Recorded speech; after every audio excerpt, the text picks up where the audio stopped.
Okay, so now we've reached it. On page 20, um, we're at the final lines of Act 3, Scene 3. Now, I realize we've spent an awful lot of time on this scene. I've gone through it pretty much line by line and looked at every single word, every single phrase, because it's important. This is what Shakespeare does. He's very good at words and he's very good at phrases. And this is why you got to study it like this and not in translation into modern day English and not in, a movie where you're primarily looking at what the characters do and not in a Wikipedia summary, because you miss all of this cool shit. This is what makes Shakespeare interesting. It's really spending time on scenes to really think about how they work. It's fun. It's like taking apart a car. And you want to, if you like cars, and you take them apart and you see how they work, and that's enjoyable because it's a beautiful car. It's a beautiful piece of machinery, and to take it apart and figure out how it works is to really understand all of the interesting decisions that people made when they built the car. It's a way of appreciating something, is to know how it works, and this is a form of appreciation, is to kind of pay attention and learn how it works. So with that in mind, let's finish this gigantic mega scene, and take a look at this. So Othello kneels. He says, "Now by yond marble heaven, in due of reverence of a sacred vow, I here engage my words." So Othello kneels down to sort of promise to God that he's going to have his revenge, or promise to the god of hell or the god of revenge or something. He's praying to sort of spirits. I mean, he kneels because it's like swearing an oath or swearing a promise. Now, in a fascinating move, Iago kneels down with him. Iago also kneels. Iago kneels down. He says, "Do not rise yet." And then Iago joins him in his prayer. "Witness, you ever-burning lights above, you elements that clip us round about. Witness here. Witness that here Iago doth give up the execution of his wit," that's intelligence. Witness here that Iago doth give up the execution of his wit, hands, heart to wronged Othello's service. So Iago isn't going to do anything for himself anymore. Everything he does is for Othello. Let him command, and to obey shall be in me remorse what bloody business ever. Meaning, I will do whatever bloody, terrible thing Othello wants me to do. Othello says, "I greet thy love, not with vain thanks, but with acceptance bounteous, and I will upon the instant put thee to it." Meaning, thank you for saying you're with me. I'm going to give you a task immediately. "Within these 3 days, let me hear thee say that Cassio's not alive." Iago says, "My friend is dead. 'Tis done at your request. But let her live." That's amazing. Iago, he says, "I'll kill Cassio, but don't kill Desdemona," he says. Again, do you see that, like, he just says that because it makes him seem like he's on Othello's side. So it's an amazing piece of irony. Let her live. And Othello says, "Damn her, lewd minx." Minx is like a slut. Damn her, damn her. "Come, go with me apart. I will withdraw me to furnish some swift means of death for the fair devil." So he says, "I doesn't care. He calls Desdemona a beautiful devil.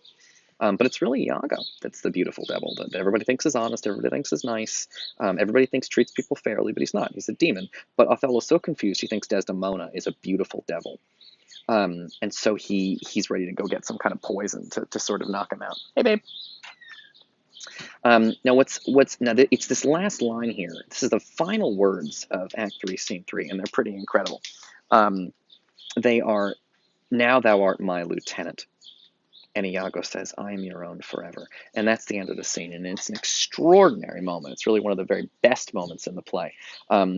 If you remember all the way back to Act 1, Scene 1, the thing that, hey guys, special guest star Maureen. Hey guys, how's it going? Yeah. 201 class. You got schmutz? Yeah, there's a lot of stuff floating down from the. There's a lot of stuff. Look at all the stuff on the table. It's been floating. Yeah. So, yeah. How are you? Okay. Yeah. Yeah. How are you guys? I don't know. They're doing okay. More people are, although I can see that more of you are watching these videos than are commenting. So I can literally, I know, or one crazy person is watching these like 30 and 40 times. But comment, I can see that you're watching them at home. Because if I see that the video's got 30 views and 8 comments, it should have 30 views and 30 comments. So, get involved. Comments. Yeah. Do it. Yeah. Sorry, I was making coffee. We're a little crazy because we've been in meetings all day. You know those meetings that I hate going to? It's just all meetings, and it's just awful. It's just awful. So I'm going to go back and type notes about that meeting. Yeah, just to be I just want to let everybody know they're still making us go to dumb meetings. It's the I'm absolute gonna worst. go. Okay, go. Bye, guys. Yeah, Bye, Nancy. you're very lucky to get this. Most of my students don't get a special Maureen visit. The last line of the last line of that scene is amazing. He's "Thou art my lieutenant." It doesn't seem like a big line, but it's huge. It's huge because you got to think back and remember Act One, Scene One. What was Iago's first goddamn problem with Othello? He was pissed off at Othello. I mean, he's had 5 different motives for why he's doing all this terribleness. But his first motive, the original one that we heard about in the opening scene, was he says, I hate them more. Why does he hate Othello? He hates him because Othello should have made Iago his lieutenant and didn't. He made Cassio the lieutenant. And Iago thought that was bullshit because Iago is a tried and true soldier on the battlefield. And Cassio, he's just a rich kid who went to a fancy school and got a fancy education. And it's bullshit that that guy got his job. So you really have to notice the power of the end. This is the biggest scene in the play. It's the most intense scene in all of Shakespeare. I swear to God, it's the most intense scene in all of Shakespeare. Is the scene that we've spent several classes on. It's one of the most intense scenes in Shakespeare, and it ends with Othello saying to Iago, "Thou art my where is it? Now thou art my lieutenant." Now you. So Iago, the job that remember what he did. He didn't get the job. So step one is he got Cassio fired. He had Rodrigo attack Cassio. They got in a fight. Cassio was drunk. Cassio humiliated himself by attacking the mayor. Othello fired him. That's half the plan. The other half of the plan is he now convinces him that Desdemona is cheating on him. And he does that because, and he does, and then Desdemona, and then Othello says, "Okay, well, I'm gonna, hey, you're my new lieutenant." And this is sort of it. Iago has now gotten everything he wanted. And here's the kicker. Here's what makes it fun. He got everything he wanted and more. The whole thing here that's happening is that remember at the very beginning, Iago was taking money from Rodrigo because he claimed he was buying presents for Desdemona, that she was going to fall in love with him and they were going to live happily ever after, but it's just bullshit. He was stealing from Rodrigo. When Desdemona marries Othello, Iago loses that money stream, that income stream. And so he has to break up Othello and Desdemona so that he can continue to take money from Rodrigo to get Desdemona. It's a way of keeping his money stream on the hook. Because he's essentially running a scam on Rodrigo, and unless Desdemona is single or possibly could become single, his scam on Rodrigo is not going to work.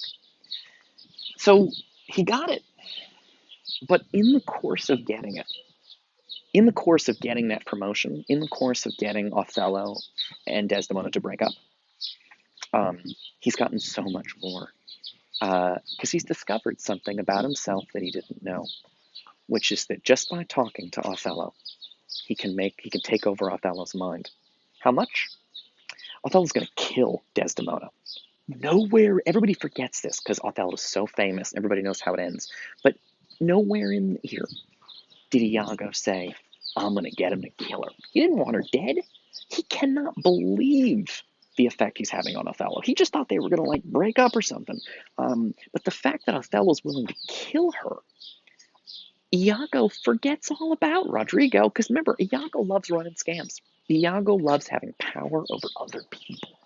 He enjoyed having power over Rodrigo because he said Rodrigo's an idiot. I just take his money and pretend to like him. And he's essentially running a similar scam on Othello. He pretends to be his friend, just like he pretends to be Rodrigo's friend for power. And he wanted that promotion, and now he got it.